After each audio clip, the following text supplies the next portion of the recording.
Bonjour et bienvenue sur DataGen, le podcast qui permet de comprendre les stratégies data des plus belles startups en France. Je suis Robin Conquier et dans chaque épisode, j'invite un spécialiste de la data pour décortiquer les problématiques de sa boîte.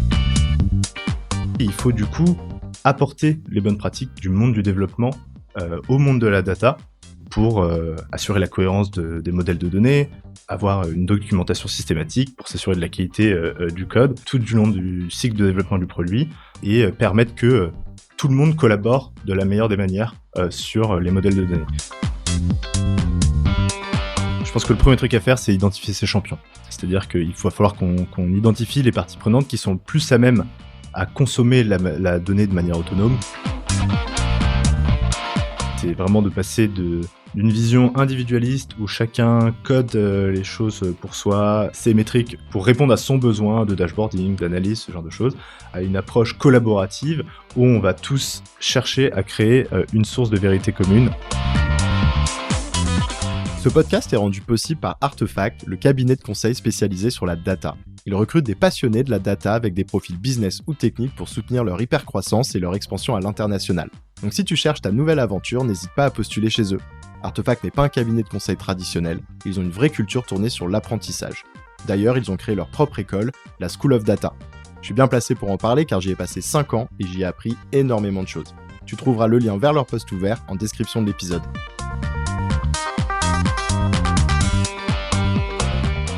Aujourd'hui, je reçois Arthur, qui est Senior Analytics Engineer chez Swile, la licorne française qui améliore l'expérience des employés au travail. On va parler de l'analytics engineering en particulier. Ça fait un moment qu'on voit arriver ce métier et ce courant, enfin je ne sais pas trop comment on peut l'appeler, peut-être que tu nous en diras plus, en France. Donc, je pense que c'est une tendance qui vient notamment des États-Unis. Arthur va nous expliquer dans quel contexte il est justifié et recommandé de créer un rôle spécifique Analytics Engineer. Hello Arthur, ça va ? Salut, ça va et toi ? Ouais, super. Alors pour commencer, est-ce que tu peux nous en dire un peu plus sur Swile ? Ouais, bien sûr. Du coup, Swile, c'est pour ce qu'on appelle une WorldTech. Elle a été créée en 2018 à Montpellier. Elle s'est d'abord positionnée sur la convivialité à l'heure du déjeuner, donc du coup avec une plateforme pour faciliter les commandes groupées entre collègues. Puis ensuite, elle est partie sur une carte ticket resto un peu plus intelligente que les vieux tickets papier des acteurs historiques. Et depuis, on s'est pas arrêté là, et notre carte Swile et la Swile App est encore plus intelligente, et j'ai encore plus d'avantages salariés, donc les chèques mobilité, les chèques vacances, les chèques cadeaux, voilà, pour améliorer l'expérience des employés au travail. C'est la dernière campagne de publicité qu'on peut voir un peu dans Paris en ce moment, qui s'appelle Tout plaqué pour devenir salarié. Elle met vraiment l'accent sur le fait que être salarié, ça a ses avantages, et que voilà, il faut ramener l'aide de noblesse au salariat. C'est vrai que c'est un peu votre marque de fabrique d'ailleurs, ces grosses campagnes un peu punchy. Je me souviens il y avait souvent ce CEO est con, Ouais. et à chaque fois après il y avait des mots différents. Je sais pas Ouais, si il y les a gens eu se souviennent. il y a eu la carte la plus inutile du moment pendant les confinements, parce que Ouais. du coup, ça sert pour les restos qui étaient fermés, les cinés qui étaient fermés, les salles de sport qui étaient fermées, enfin voilà. Donc en fait, le porte d'entrée, venir un peu dépoussiérer ce marché du ticket resto avec une carte un peu plus pratique, notamment on n'était pas limité par les 19 €. Et maintenant, ce positionnement s'est élargi et l'idée, c'est de venir finalement proposer plein de services qui sont utiles pour améliorer la vie de l'employé au travail. Exactement. Est-ce qu'en 2 mots, tu peux nous expliquer comment toi, tu t'es retrouvé chez Swile et comment tu es arrivé à ce rôle d'analytics engineer, sachant que c'est un job qui n'existe pas encore dans toutes les organisations. Je vais peut-être essayer de le définir d'abord, et ensuite expliquer pourquoi il explique pas trop, il existe pas trop dans toutes les organisations. Du coup, dans une équipe data un peu classique, tu as d'un côté les data engineers, c'est des ingénieurs purs qui sont chargés de ramener la donnée, et eux, ils ont peu ou pas d'intérêt à comprendre les KPI de la boîte, le business, etc. Ils peuvent, hein, mais en règle générale, c'est pas ça qui les intéresse le plus. Et de l'autre côté, tu as les data analysts, les BI, ou en tout cas tous les métiers qui aident à la prise de décision et qui vont construire des outils de reporting, des dashboards, etc. pour guider la strat ou le produit. Et eux, ils sont souvent issus d'équipes métiers très business, le marketing, la finance, etc. Ils n'ont pas forcément d'appétence technique, ou en tout cas, ils n'ont pas envie de l'avoir. Du coup, mon analyse de la situation, c'est que aujourd'hui, les outils data se sont modernisés au fur et à mesure que de plus en plus d'entreprises ont vu la valeur de la data et ont collecté énormément de données en interne et en externe. Donc du coup, il y a beaucoup plus de volume et il y a beaucoup plus d'outils. On parle beaucoup de la moderne data stack, hein, tu as fait un épisode là-dessus, qu'on l'aime ou on l'aime pas, faut s'accorder sur le fait qu'on est beaucoup à Paris, en France, et dans le monde à avoir les mêmes outils et toute la couche de transformation et de la modélisation de la donnée, donc du coup, avant qu'elle soit exploitée dans les outils de BI, tout ça, ça s'est, professionnalisé, c'est devenu de plus en plus technique, notamment avec, l'arrivée d'outils comme dbt. Et il faut du coup apporter les bonnes pratiques du monde du développement, au monde de la data pour assurer la cohérence des modèles de données, avoir une documentation systématique pour s'assurer de la qualité du code, tout du long du cycle de développement du produit, et permettre que tout le monde collabore de la meilleure des manières sur les modèles de données.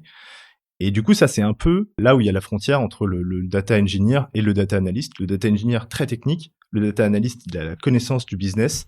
Et donc, du coup, il faut un peu cette personne qui fasse le pont entre ces deux métiers, qui, du coup, apporte la vision business au côté engineering et qui fasse monter en compétence un peu tous les analystes ou les BI sur un sujet plus technique. Et comment tu t'es retrouvé, du coup, toi, Analytics Engineer chez Swile? En réalité, un peu par hasard, dans le sens où je pense que on ne naît pas analytics engineer, on le devient. Mais en gros, je pense que c'est vraiment dans la mise en place de la moderne data stack et donc du coup de création de plein de modèles DBT, de plein de dashboards, etc. On crée énormément de choses dans l'infrastructure. À un moment, on se rend compte qu'on a des problèmes. On a des problèmes de cohérence de données, on a des problèmes de gouvernance, on a des problèmes de documentation. Et on se dit, OK, bon, maintenant qu'on a mis en place des choses, il est temps un peu de ranger sa chambre, entre guillemets. Il est temps de mettre un peu de l'ordre, de faire en sorte que les nouvelles personnes qui arrivent vont pouvoir se sentir à l'aise très rapidement, que les personnes qui sont en dehors de l'équipe data puissent comprendre ce qu'on fait et comprendre ce qui est à leur disposition. Et donc voilà, donc moi je me suis retrouvé là-dedans parce qu'il fallait quelqu'un pour le faire, que moi j'ai à la fois cette casquette business et technique, et qu'il a fallu, il a fallu réparer des choses, mettre en place des bonnes pratiques. Et ça m'intéressait de faire ça, du coup, de ramener un peu plus d'engineering et de technique dans un métier qui était très business. Effectivement, tu disais que c'était un peu le chaînon manquant entre les data engineers qui, eux, sont le profil un peu plus technique, vraiment engineer, et les data analysts qui, eux, en général, sont plutôt proches du métier. Donc toi, tu t'es retrouvé là, c'est-à-dire que, je me souviens plus, mais avant, tu étais plutôt côté data engineer ou data analyst? Data analyst pour le coup. Ah, Moi t'étais j'ai fait data une école de analyst. commerce, je suis rentré vraiment par le côté data analyst, mais j'ai toujours été passionné par les nouvelles techno, la technique. Ok. Et du coup, c'était une bonne manière pour moi, du coup, d'aller un peu marcher sur les plates-bandes des data engineers en Mhm. prenant des trucs qu'ils n'aimaient pas trop faire. Non, mais c'est vrai, en réalité, je pense que ça les intéresse de mettre en place toute l'infrastructure, toute l'architecture, s'assurer que ça tourne bien, qu'il n'y a pas d'erreur, etc. Toute l'ingestion de données. Par contre, après, quand il s'agit de faire du SQL pour faire des modèles de données, pour afficher le MRR, pour afficher le nombre de clients, etc., j'ai l'impression, en tout cas des expériences que j'ai pu avoir, que ça les intéresse un peu moins. Si on peut les décharger de tout ça, à la fois dans mon expérience précédente et chez Swile, ben, on a des vrais interlocuteurs qui sont contents qu'on reprenne ce bébé-là, parce que c'est pas vraiment leur centre d'intérêt principal, on va dire. Tu nous as expliqué là brièvement que l'analytics engineer, il reprend une partie du périmètre des data engineers, notamment en plus un périmètre qu'ils aimaient pas forcément faire. Et je suppose qu'il y a également une partie du périmètre des data analysts qui reprend à sa charge. Et donc, est-ce que tu peux nous en dire un petit peu plus sur ce rôle d'analytics engineer? Ouais. Ce qu'on reprend en data analyst, je pense, c'est vraiment la modélisation pure et dure.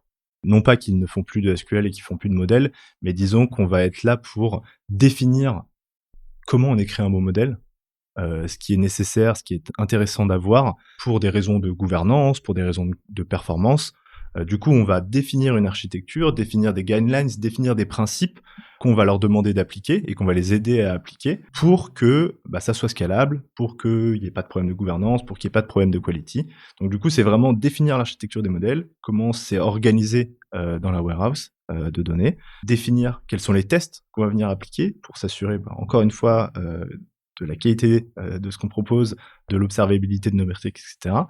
On va les former aussi à pouvoir mettre des tests de manière autonome, et on va s'occuper aussi de tout ce qui est documentation. Non pas qu'on va tout documenter nous-mêmes, mais on va être aussi un peu les garants du fait que tout ce qui est produit est documenté et peut être consulté et compréhensible par une personne de l'équipe data et aussi une personne qui serait totalement extérieure chez Swell et qui a envie de comprendre qu'est-ce qui se cache derrière telle et telle métrique.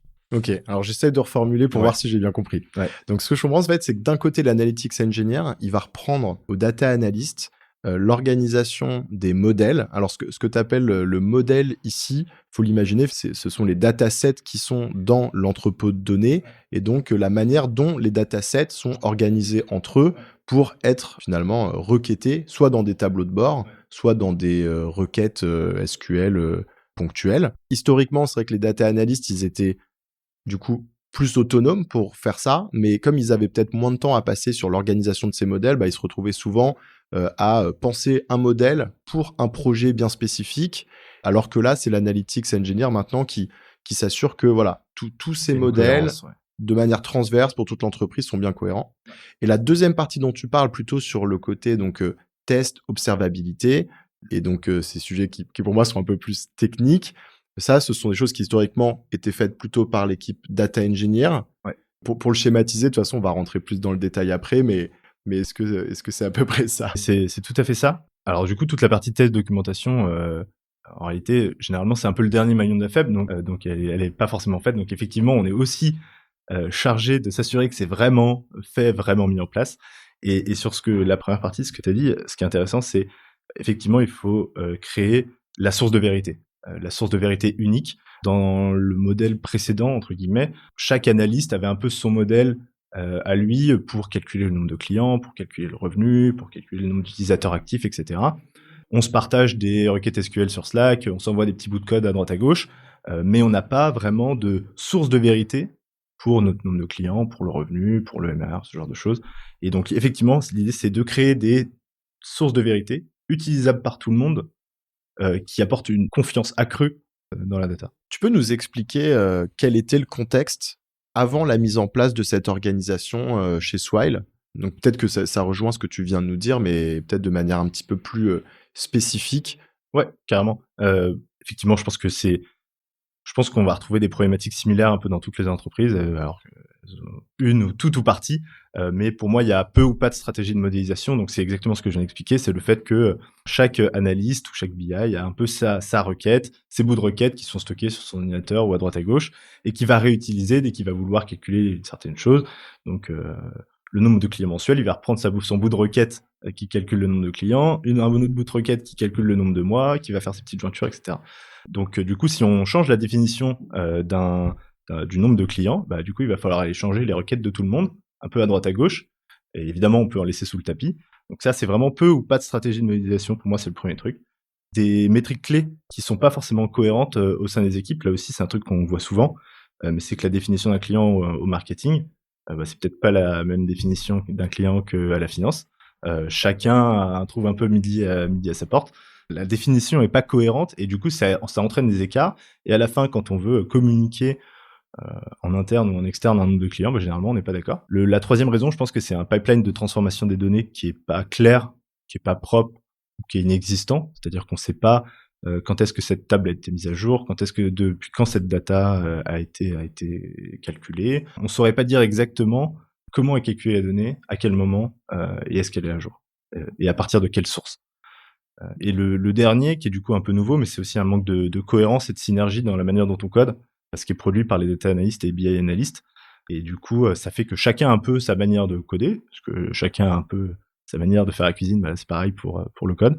Et que du coup, ça peut devenir immaintenable à terme, au fur et à mesure qu'il y a une nouvelle personne qui arrive, qu'il y ait des personnes qui partent d'une entreprise. Et on a envie d'harmoniser un peu la manière dont on code pour que ça soit scalable à terme et que ça soit compréhensible par tout le monde, que tu viennes d'arriver ou que tu sois là depuis des années. Donc juste pour synthétiser, je me suis noté 4 points. Il y a le premier qui est l'harmonisation des modèles. Le deuxième, c'est l'identification des KPI. Le troisième, c'est un peu la mise en place et le monitoring, le suivi des pipelines. Ouais. Et il y a juste le dernier qui me manque. La cohérence et les synergies dans la manière de coder. Ah oui, d'accord. Ouais. Donc ça, c'est un peu les bonnes pratiques. Ouais, autour bonne du pratique de Ok. code. Bon, alors, on va voir si on a le temps d'aborder les 4, mais je te Ouais. propose qu'on commence par faire un petit zoom sur le premier. Ouais. Pour une équipe qui envisage d'harmoniser ses modèles, ça peut paraître être un chantier énorme au début. Comment vous avez commencé? Comment vous y êtes pris chez Swile? Ouais, c'est une bonne question. Je pense que le premier truc à faire, c'est identifier ses champions. C'est-à-dire qu'il va falloir qu'on identifie les parties prenantes qui sont le plus à même à consommer la donnée de manière autonome, qui comprennent les métriques, qui connaissent les métriques et qui, je pense, sont le plus à même à vouloir aller faire des requêtes parce qu'ils ont pas peur, parce que c'est leur métier. Et en réalité, en règle générale, c'est l'équipe finance. Pourquoi? Parce qu'elle est habituée à bosser avec de la donnée, à faire des tableurs, à computer des métriques. Ils connaissent la définition des KPI par cœur.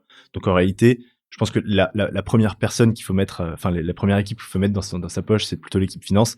Et en fait, j'ai un peu tendance à dire que si on réussit à convertir l'équipe finance et qu'on réussit à leur servir des modèles de données validés par eux, où ils sont ultra confiants, alors on a tout gagné.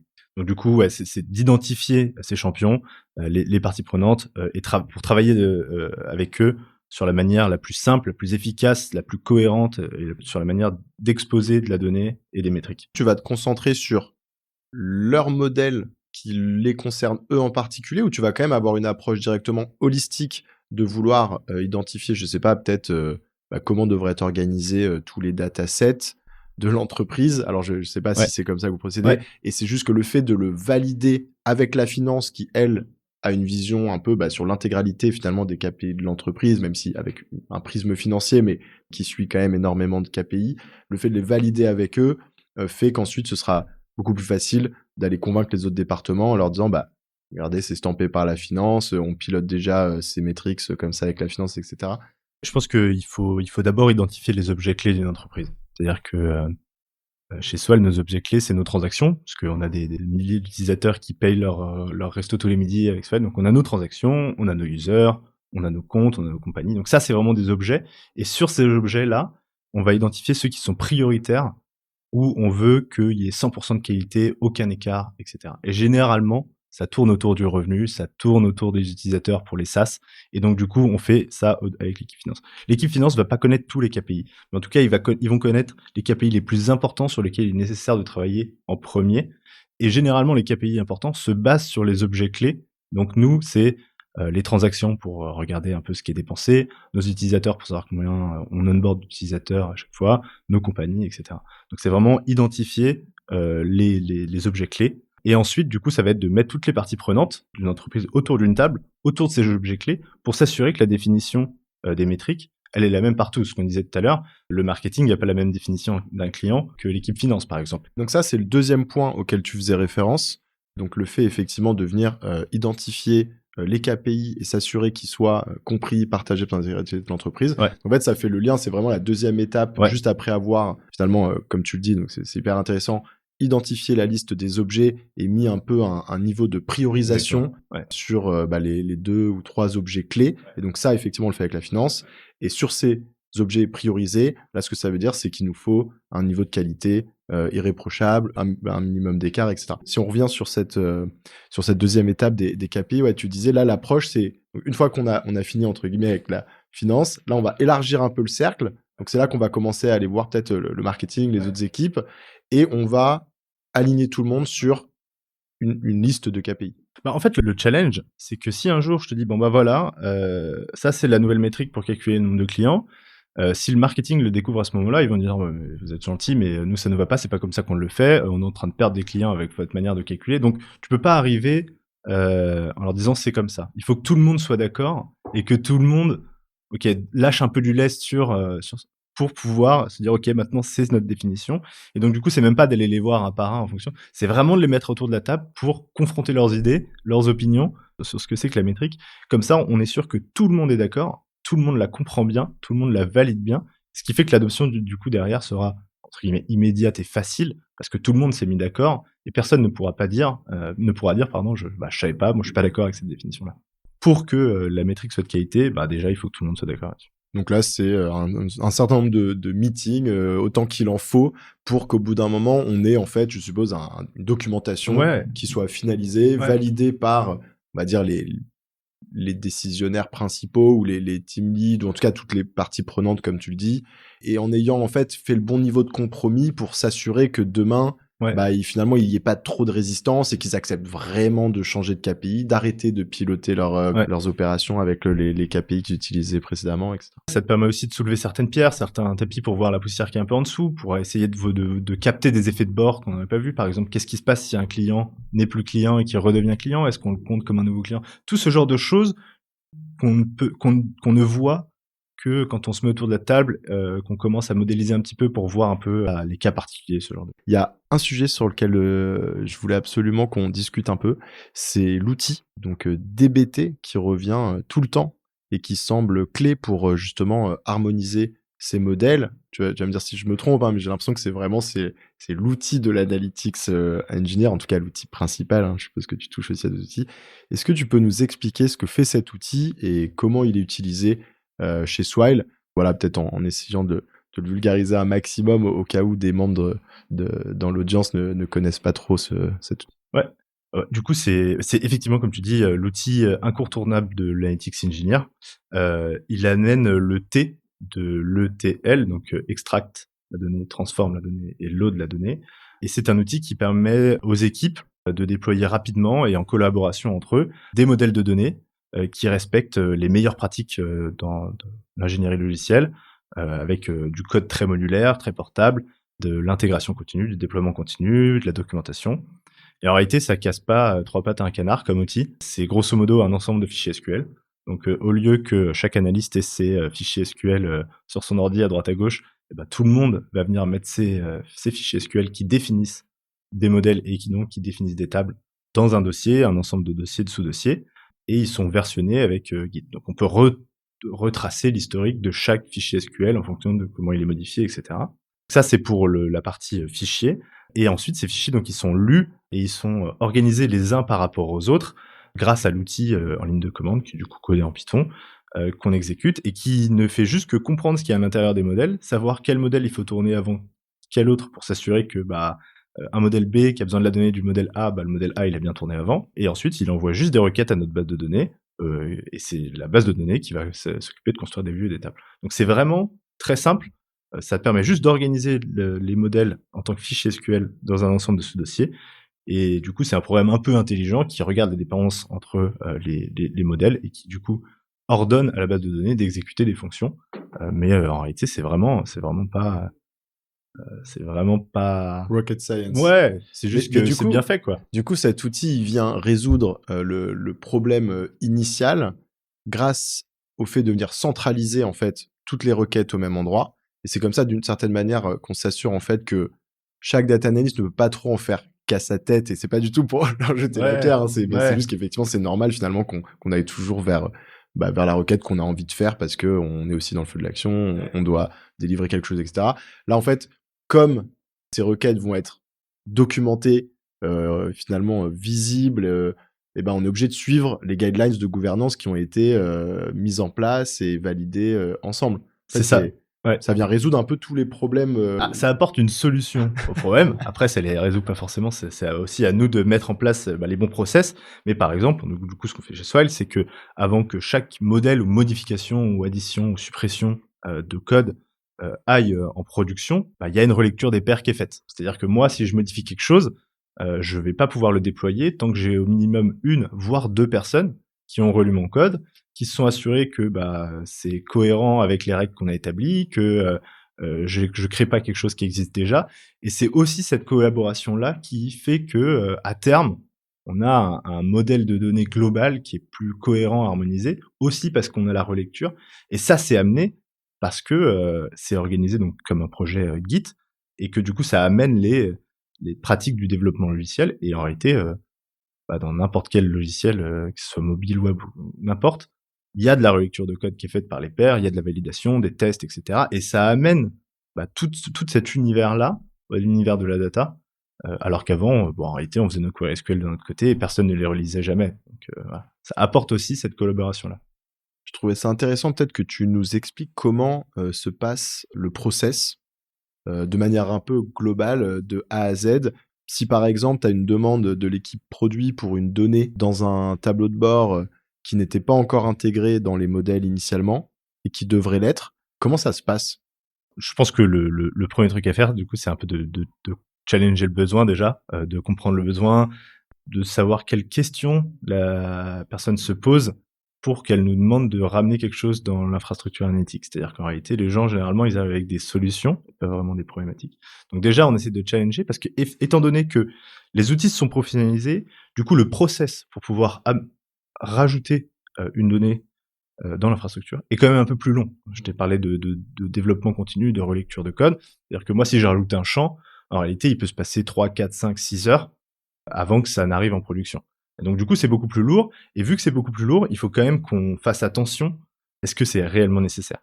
Supposons que la réponse est Ouais, oui, vous faites cette petite étude et vous vous rendez compte, ok, effectivement, là, il y a un besoin, il faut aller mettre à jour ouais. le process avec cette nouvelle donnée. Bah, déjà, il faut s'assurer qu'on a bien les données sources. Et donc ça, normalement, c'est la responsabilité des data engineers que de nous ramener ça. Une fois que c'est dans les données sources, bah, en fait, c'est vraiment très simple. C'est-à-dire qu'on va identifier le modèle le plus bas niveau, donc celui qui se rapproche le plus de la source, où on va pouvoir ramener ce nouveau champ. On va s'assurer que du coup, on lui donne un nom qui est cohérent avec nos guidelines, donc du coup qui est explicite à tout le monde, etc. Et on va du coup ramener ce champ dans tous les modèles où il y a un intérêt à ce qu'il y soit, un intérêt business, parce qu'il y a de la logique métier, etc. Et on va venir le documenter. Et on va aussi se poser la question de si on peut pas poser certains tests dessus dès le début, sur le fait qu'on accepte des valeurs nulles ou pas, est-ce qu'on accepte des valeurs uniques ou pas, est-ce qu'on accepte que certaines valeurs, pour pouvoir potentiellement anticiper certains problèmes qu'on aurait dans le futur. C'est-à-dire qu'en réalité, si une transaction, son statut, elle peut prendre que 2 valeurs et que demain on a une troisième valeur qui apparaît, qu'est-ce qui se passe? Est-ce que ça va pas rendre faux tous nos calculs? Donc du coup, on met un test à ce niveau-là qui va nous permettre d'anticiper le jour où il y a quelque chose qui se passe pas. Et une fois que ça c'est fait, bah, du coup, on a écrit notre code, on va créer ce qu'on appelle une pull request, donc on va demander à nos collègues si on peut ramener ça dans l'arborescence principale du projet. En expliquant quelle est notre logique, pourquoi on fait ça, qui nous l'a demandé, dans quel objectif. Et ça va leur permettre de relire et d'avoir le contexte nécessaire pour dire oui, c'est cohérent avec notre modèle de données général ou pas. Ou alors oui, c'est cohérent, mais par contre, on s'était dit qu'on ne faisait pas les choses comme ça, donc il va falloir que tu modifies un petit peu. Donc il y a un échange qui est fait autour du changement qu'on apporte. Et une fois que toutes les parties sont OK et qu'on considère que c'est cohérent avec les règles qu'on a définies, Attends, l'échange, du coup, il est avec qui? avec des collègues analytics Ok. engineers ou même Ah oui, des d'accord. data analysts, enfin voilà, Ouais, c'est vous vraiment mettez tous d'accord les tous gens ensemble. qui ont accès à DBT et avec lesquels on s'est accordé pour dire qu'il y ait certaines règles et qu'on veut faire les choses Et d'une pour voir si c'est telle cohérent de l'avoir ajouté à cet endroit, par exemple, dans le modèle, de l'avoir... exactement, de l'avoir appelé d'une telle manière, de l'avoir ramené dans tel modèle, d'avoir fait le calcul d'une telle manière. Oui, c'est ça, parce que ce que j'allais dire, c'est que là, il y a le niveau de données. Donc là, effectivement, bon, faut s'aligner, faut Ouais. le documenter, faut s'assurer que tout le monde sache que maintenant, cette donnée, elle s'appelle comme ça dans tel tab pour tous ceux qui vont un jour avoir besoin peut-être de le requêter. Mais tu as aussi le KPI qui est calculé sur la base de cette donnée-là. Là aussi, il y a presque ce process, enfin, retour un peu à la case départ où faut s'assurer à ce moment-là que tout le monde est bien d'accord, que ce KPI qui là est demandé par l'équipe produit, mais qui peut-être demain sera aussi utilisé par l'équipe marketing, Ouais. ils sont bien alignés sur la manière de le calculer. Donc il y a aussi un process d'aller... Exactement. Ok. Exactement. Et peut-être qu'en fait, il a déjà été calculé. Il a déjà été calculé ailleurs. Et moi, je le sais pas parce que c'est pas vraiment mon scope. Mais par contre, mon collègue Alex, lui, il le sait. Et en me relisant, il va me dire, mais par contre, ça existe déjà. Et en plus, c'est pas calculé de la même manière. Donc, est-ce que tu pourrais pas juste avant aller voir le produit pour s'assurer que il serait pas OK de se mettre d'accord avec le market parce que ils ont quand même une définition. Voilà. Donc en fait, il y a souvent ce garde-fou aussi de pouvoir, soit par la peer review, donc la relecture, ou soit même peut-être en mettant sur un Slack avec pas mal Ouais, de gens de exactement. l'équipe data, Ouais. attends, ça me parle, est-ce que quelqu'un a déjà vu cette Ouais. donnée ou est-ce qu'on est vraiment sur quelque chose de nouveau? Et c'est vrai que c'est marrant parce que moi qui ai pas mal travaillé sur des sujets un peu alors on n'appelle pas ça l'analytics engineer, mais souvent on appelle ça peut-être plus de la data gouvernance dans les grosses boîtes, dans les gros corporates. En fait, c'est ce niveau-là de collaboration qui est très dur à mettre en place parce que c'est très difficile de savoir que dans l'intégralité d'un groupe, tu vois, où tu as peut-être 100 000 personnes, d'à chaque fois faire ce check. Parce que c'est évident que tu as peut-être 8 départements différents en fait, qui ont déjà utilisé, mais ça n'empêche qu'on va quand même le recréer en silo. Bref, je m'écarte un peu. Quelle est la plus grande difficulté que tu as rencontrée dans le cadre de cette mission Ouais. chez Swile?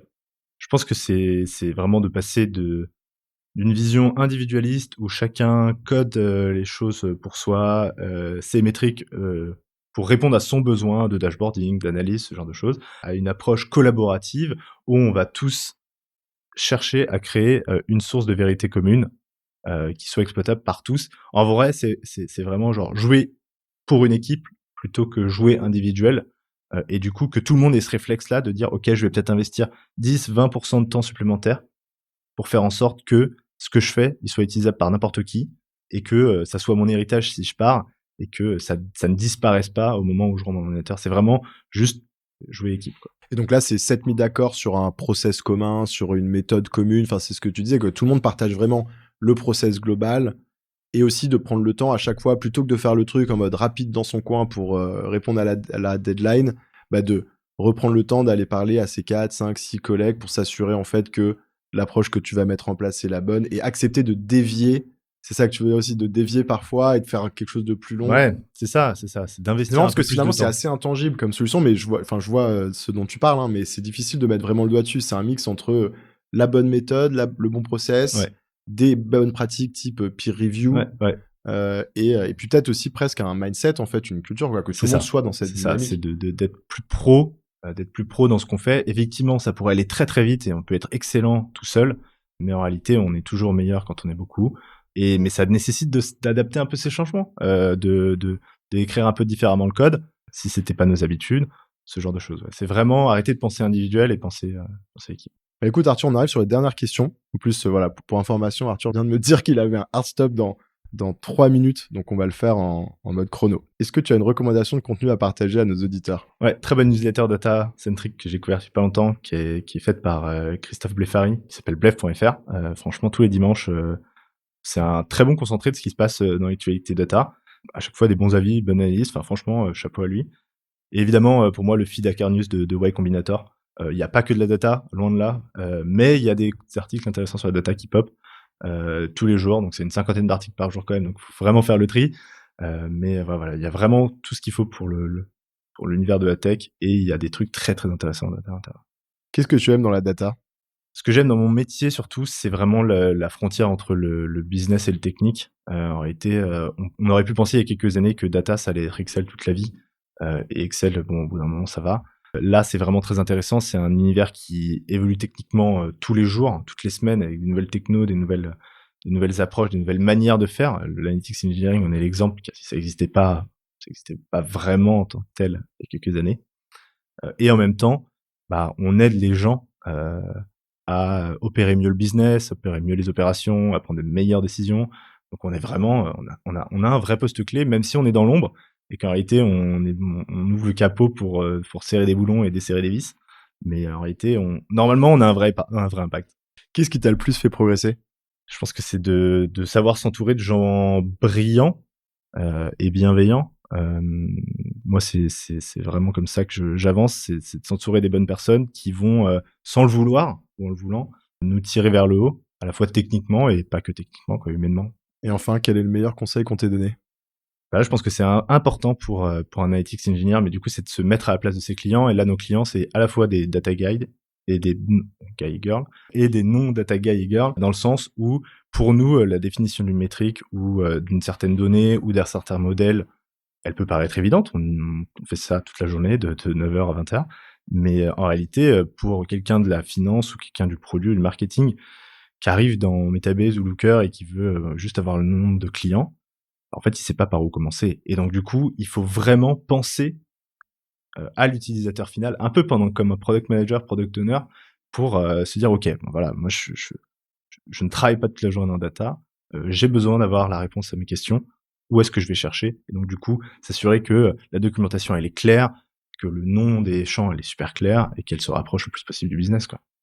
Écoute, Arthur, on arrive sur la fin. Merci beaucoup. En tout cas, c'est beaucoup plus clair pour moi ce que c'est que l'analytics engineering et j'espère que ça l'est maintenant aussi pour l'audience. À bientôt. Salut, à plus. Merci d'avoir écouté cet épisode. Avant de conclure, j'ai un petit service à vous demander. Si ce n'est pas déjà fait, est-ce que vous pourriez mettre 5 étoiles et un petit commentaire sur Apple Podcast ? C'est ce qui m'aide le plus à faire connaître DataGen et donc à attirer des invités exceptionnels. Merci et à bientôt.